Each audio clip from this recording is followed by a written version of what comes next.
আপনার মসজিদের কমিটি কি করেন? কমিটি কি ঘোড়ার ঘাস কাটেন নাকি? কেউ নেই, মুয়াজ্জিন তো আছে। তার রোজার দায়ভার লাইবিলিটি কে নিবে? আপনার সালাতের দায়ভার কে নিবে? লাইবিলিটি কে নিবে? আমার মসজিদে আজান না হওয়া পর্যন্ত আমি সালাত আদায় করব না, আমার মসজিদে আজান না হওয়া পর্যন্ত আমি ইফতার করব না।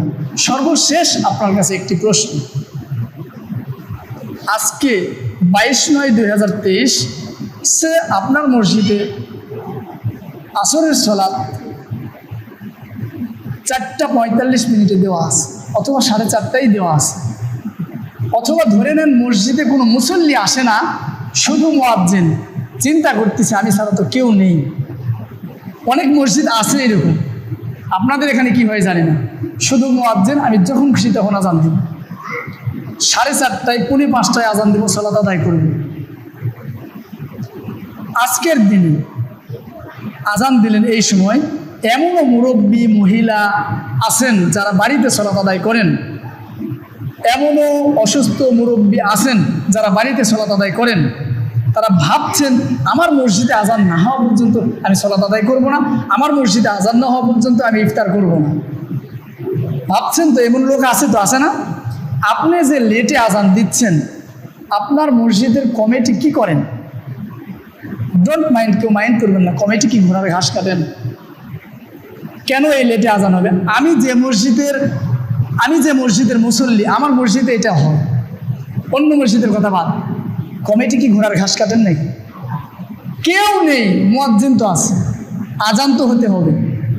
এমন তো হয় 5 মিনিট পরে যখন আজান হলো, 2 মিনিট 3 মিনিট পরে যখন আজান হলো, তখন ওই মসজিদের যে বৃদ্ধ মুসল্লি তিনি ইফতার করবেন। তার রোজার দায়ভার লাইবিলিটি কে নেবেন?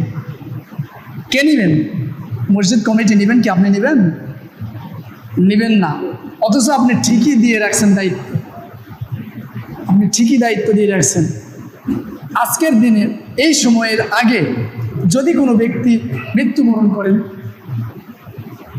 3:23 আসরের সালাতের ওয়াক্ত শুরু হচ্ছে, 11:58 জোহরের সালাতের ওয়াক্ত শুরু হচ্ছে, 4:30 আগে আপনি 4:30 সময় টাইম দিয়ে রাখছেন, জামাতের সময় দিয়ে রাখছেন, নির্ধারণ করা ওয়াক্ত, এটাই আপনার জন্য মনে করছেন আউয়াল ওয়াক্ত। যদি কেউ 3:45 মারা যায়, এই ব্যক্তি তো সালাত আদায় করতেন বা করেন সচরাচর, 5 ওয়াক্ত সালাত আদায়কারী ব্যক্তি, উনি ধরে রাখছেন 4:30 সালাত আদায় করব, কোনো কারণে মৃত্যুবরণ করেছেন, হায়াত শেষ, মারা গেছেন। তার জন্য এই সালাত ফরজ ছিল। ফরজ ছিল কিনা? প্রত্যেকের জন্য সালাত ফরজ। হিন্দু, মুসলমান, বৌদ্ধ, খ্রিস্টান বলে কোনো কথা নেই, প্রত্যেক মানুষের জন্য সালাত ফরজ। ইয়া আইয়ুহান নাসু উবুদু রাব্বাকুমুল্লাযী, হে মানব সমাজ, তোমরা ইবাদত করো একমাত্র তোমার প্রতিপালকের। তাহলে প্রত্যেক মানুষের জন্য ফরজ। আপনি আদায় করবেন না, আগেও বলেছি, সেটা আপনার ভিন্ন বিষয়। আপনি ধর্মের বিরোধিতা করবেন, সেটা ভিন্ন বিষয়।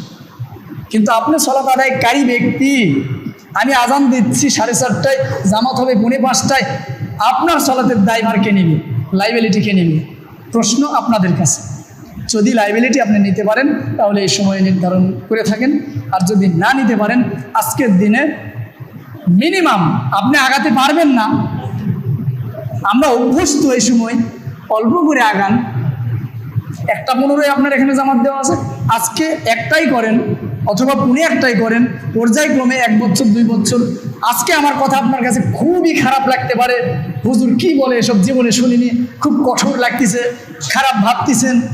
এমন একদিন আসবে আপনার ঘরের সন্তান, আপনার নাতি এই কথাগুলিই বলবে, তখন মনে পড়বে হয়তো আমরা বৃদ্ধ হয়ে যাব, তখন মনে পড়বে অমুক হুজুরও এ কথা বলে গিয়েছিলেন, প্রমাণ হবেই হবে একদিন ইনশাআল্লাহ, এ কথাই ঠিক, ইনশাআল্লাহ একদিন না একদিন প্রমাণ হবে।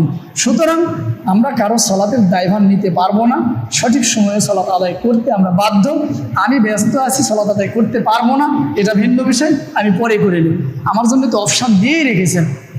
গত জুম্মায় যা বলেছিলাম, সর্বশেষ অপশান 2 রাকাত আছে আমার জন্য, জোহরের সালাত। আমি মুসাফির, 2 রাকাত আমার জন্য আছে, কিন্তু ছেড়ে দেওয়ার কোনো অপশান নেই।